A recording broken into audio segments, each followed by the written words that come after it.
Film की शुरुआत में हम एमिली को उसके क्लासरूम में अपने बॉयफ्रेंड से चैट करते देखते। चैट पर उसका बॉयफ्रेंड उससे सवाल करता है कि तुम कॉलेज से घर कैसे आओगी। वो बताती है कि वो बस से सफर करेगी। इस पर उसका बॉयफ्रेंड उसे सुझाव देता है कि उसे कॉलेज के राइड बोर्ड चेक करना चाहिए, शायद कोई उसी डायरेक्शन में जा रहा हो जिससे उसे लिफ्ट मिल जाएगा। इसलिए वो ऐसा ही करती है और लकीली उसे एक राइडर नेम एस्टन मिल जाता है, जिसके बाद वो दोनों कार से डेलवेयर शहर की ओर निकल पड़ते हैं क्योंकि एमिली डेलवेयर में ही रहती है। आप सफर के दौरान बातों ही बातों में एमिली को पता चलता है कि एस्टन उसका क्लासमेट है जो उसके बारे में बहुत सारी बातें जानता है, जबकि एमिली ने कभी एस्टन को नोटिस तक नहीं किया। आगे फिर वो लोग एक गैस स्टेशन पर रुकते जहां एस्टन उस गैस स्टेशन से अपनी और एमिली के लिए पानी की कुछ बॉटल्स खरीद लेता है, जिसके लिए एमिली उसे आधे पैसे ऑफर करती है। लेकिन एस्टन उससे पैसे लेने के लिए इनकार कर देता है क्योंकि वो अपने दोस्तों से पैसे नहीं लेता। जो बात एमिली को काफी अजीब लगती है क्योंकि उन दोनों को मिले हुए कुछ ही देर हुआ है और एस्टन अब भी से एमिली को दोस्त कहने लगा है। इसके बाद फिर एस्टन अचानक से अपनी कार को हाईवे से उतार कर दूसरे रास्ते से जाने लगता है, जो देखकर एमिली काफी परेशान हो जाती है। पर एस्टन उसे समझाता है कि ये रास्ता शॉर्टकट है, इसलिए उसे परेशान होने की कोई जरूरत नहीं है। पर वो लोग अब कुछ दूर गए ही होते हैं कि तभी एक कार अचानक से उनके सामने आ जाती है, जिससे बचने के चक्कर में एस्टन की कार का दुर्घटना हो जाता है और इस दुर्घटना में दोनों बेहोश हो जाते हैं। फिर कुछ घंटों बाद एमिली को होश आने पर वो ये देखती है कि अब तक रात हो चुकी है, साथ ही उसके फोन में सिग्नल भी नहीं है। वहीं सर्दियों का मौसम होने के कारण ठंड भी काफी बढ़ चुकी थी। तभी एस्टन को भी होश आ जाता है, जिसे एमिली पूरी सिचुएशन समझाती है। तब एस्टन को रियलाइज होता है कि उसकी कार बर्फ में फंसी है, जिसे उन्हें निकालना ही होगा वरना वो यहीं फंसे रह जाएंगे। इसलिए वो कार को धक्का लगाने लगता है, जबकि एमिली कार की ड्राइविंग सीट पर बैठकर उस कार को चलाने की कोशिश करती है, लेकिन वो कार स्टार्ट ही नहीं होती। इस सब से अब एमिली को एस्टन पर गुस्सा आने लगता है क्योंकि उसने हाईवे से ना जाकर इस रास्ते से जाने का फैसला लिया था। तब एमिली का गुस्सा देखकर एस्टन कहता है कि हम लोग गैस स्टेशन से ज्यादा दूर नहीं आए हैं, इसलिए मैं मदद लाने के लिए गैस स्टेशन जा रहा हूँ। तब तक तुम कार के हीटर चलाकर यहीं बैठी रहो। अब एस्टन के जाने के काफी देर बाद एमिली को एक आदमी नजर आता है, इसलिए वो उस आदमी से मदद मांगने की कोशिश करती है, पर वो उसकी बातों पर ध्यान दिए बिना ही आगे चला जाता है। तभी पीछे से एस्टन भी वहाँ आ जाता है, जिसे एमिली उस आदमी के बारे में बताती है। जो सुनकर एस्टन कहता है कि तुम कार में बैठकर मुझे सारी बात समझाओ क्योंकि बाहर बहुत ठंड है। लेकिन एमिली ऐसा ना करते हुए उससे ही सवाल करती है कि वो मदद लाने गया था तो तुम्हारे साथ बाकी लोग क्यों नहीं आए। इस पर एस्टन बताता है कि वो गैस स्टेशन बंद था, जिस कारण उसे बिना मदद लिए ही वापस आना पड़ा।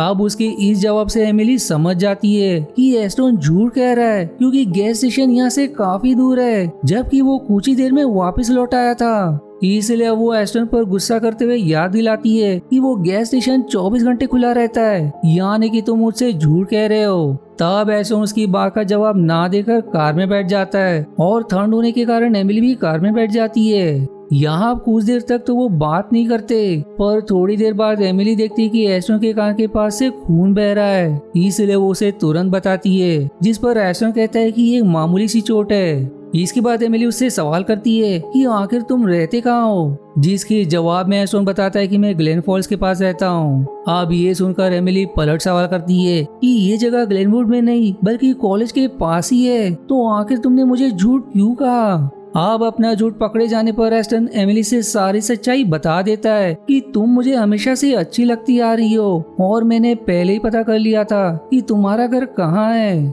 इस पर अब एमिली अगला सवाल पूछती है कि तुम्हें ये कैसे पता चला कि आज मैं बस के बजाय राइड शेयर करने वाली थी। इस पर एस्टन बताता है कि जब तुम अपने बॉयफ्रेंड से चैटिंग कर रही थी तब मैं तुम्हारे पीछे वाली सीट पर बैठकर तुम्हारे सारे मैसेजेस पढ़ रहा था, जिससे मुझे ये पता चल गया कि आज तुम राइड शेयर करोगी। इसलिए फिर मैंने राइड बोर्ड पर नोटिस लगाया ताकि तुम मेरे साथ ग्लेनवुड चलो और मैं तुम्हारे साथ कुछ समय बिता पाऊँ। इन सब के बाद अब एस्टन एमिली को विश्वास दिलाता है कि उसने ये सब बस एमिली के साथ दोस्ती करने के लिए किया, लेकिन उस दुर्घटना के कारण अब वो दोनों भी मुसीबत में फंस चुके।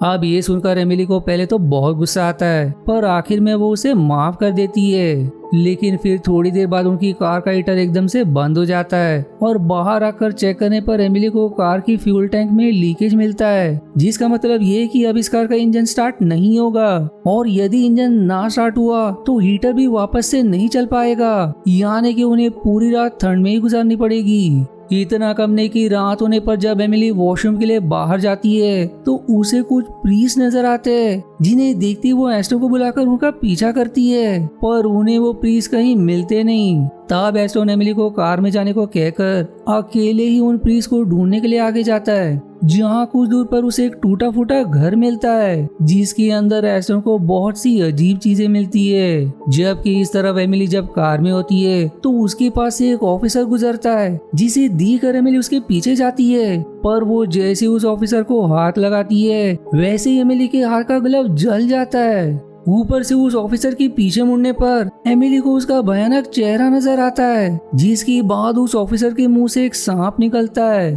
तब एमिली पीछे मुड़कर भागने की कोशिश करती है, लेकिन उसके पीछे दो आदमी खड़े हुए थे, जिनके चेहरे पर बुरी तरह से कट लगा हुआ था, मानो उनके चेहरे पर कुल्हाड़ी से वार किया गया हो। अब अगले सीन में हम एस्टन को एमिली के पास देखते हैं, जहां एमिली जमीन पर बेहोश पड़ी हुई थी, यानी कि वो उन भयानक लोगों को देखकर बेहोश हो गई।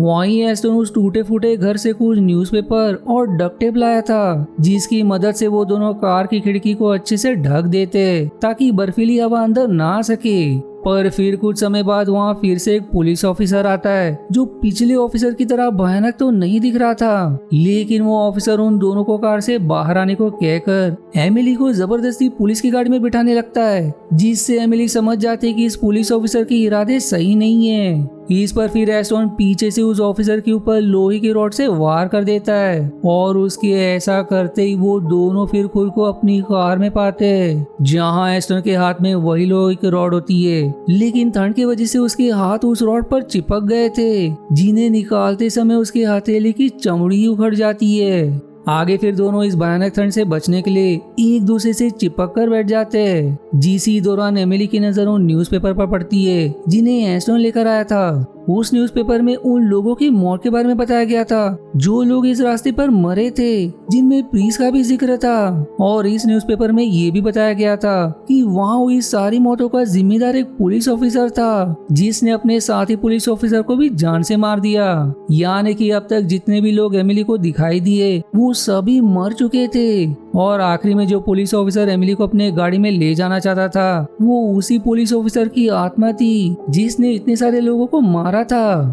फिर हमें रात में 2:32 का समय दिखाया जाता है, जहां एमिली की नींद अचानक से खुल जाती है, जबकि एस्टन अब भी सो रहा होता है। इसके बाद फिर उससे उस पुलिस वाले के विजन्स आते हैं, जहां वो ऑफिसर एक महिला के साथ दुष्कर्म करके उसे जान से मार देता है। जिस विजन के दौरान एमिली का शरीर जोर जोर से कांपने लगता है, जिससे एस्टन की नींद टूट जाती है और वो एमिली को होश में लाने की कोशिश करता है। पर तभी उसकी कार में बर्फीली हवा बहने लगती है, इसलिए वो अपने हाथ से उस ठंडी हवा को अंदर आने से रोकने लगता है।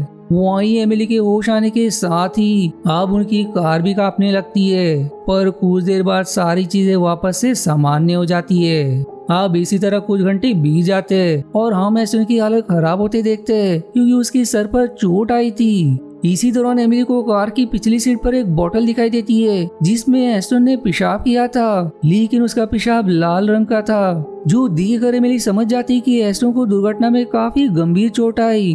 पर तुमने ये बात मुझे क्यों नहीं बताई? इस पर एस्टन बताता है कि मुझे खुद ये बात तब पता चली जब मैं गैस स्टेशन की तरफ जा रहा था, लेकिन मैं ज्यादा दूर तक नहीं जा पाया क्योंकि मेरे पेशाब में खून आ रहा था, जिस कारण मैं काफी कमजोर महसूस करने लगा। वो ये भी शेयर करता है कि मैंने तुमसे ये बात इसलिए छिपाई क्योंकि मैं नहीं चाहता था कि तुम घबरा जाओ। तब एमिली किसी तरह सामने मौजूद टेलीफोन पोल पर चढ़कर इमरजेंसी नंबर पर कॉल करके मदद बुलाने की कोशिश करती है, लेकिन कमजोर नेटवर्क की वजह से ऑपरेटर को उसकी आवाज सही से सुनाई नहीं देती।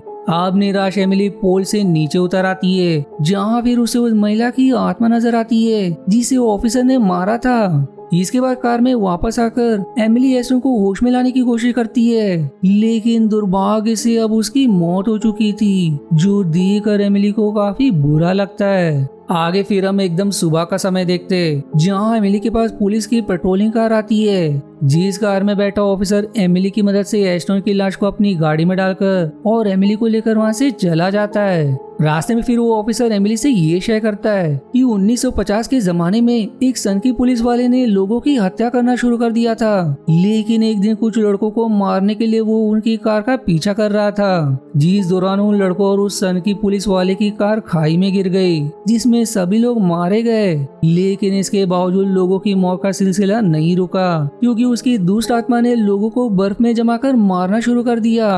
अब वो ये सब बता ही रहा होता है कि तभी सामने से आ रही एक कार से बचने के चक्कर में उसकी गाड़ी का भी ठीक वैसा ही दुर्घटना हो जाता है जैसे एस्टोन की कार के साथ हुआ था। लेकिन इस दुर्घटना में उन दोनों को कोई खास चोट नहीं आती। तब वो ऑफिसर एमिली को गाड़ी में बैठने को कहकर खुद उस दूसरी कार को देखने जाता है, पर उसके जाते ही एमिली भी बाहर आ जाती है। एमिली को फिर पास में ही एस्टोन की गाड़ी नजर आती है, यानी कि वो लोग वापस से उसी जगह पर आ गए थे।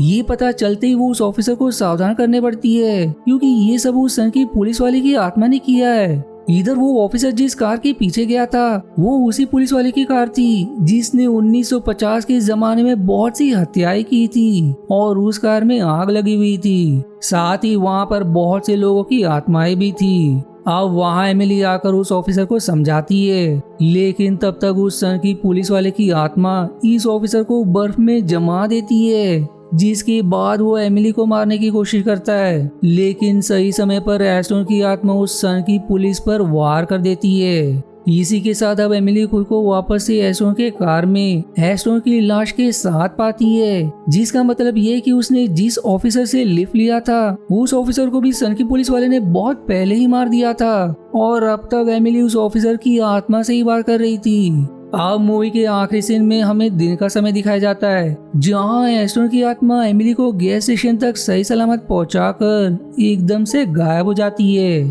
तब एमिली, जिसने सफर के शुरुआत में ही एस्टोन की तस्वीर अपने मोबाइल में ले ली थी, वो उसकी तस्वीर देखकर फूट फूट कर रोने लगती है, क्योंकि शुरुआत से वो जिस पर इतना शक कर रही थी उसने मरने के बाद भी उसे पुलिस वाले की आत्मा से बचाया। जिसी के साथ ही मूवी यहीं समाप्त हो जाती है। आशा है आपको मेरी एक्सप्लेनेशन पसंद आई। यदि हाँ तो प्लीज वीडियो को लाइक करना और चैनल को सब्सक्राइब करके सपोर्ट करना ना भूलें। मिलते हैं अगले एक्सप्लेनेशन वीडियो में, तब तक के लिए धन्यवाद दोस्तों।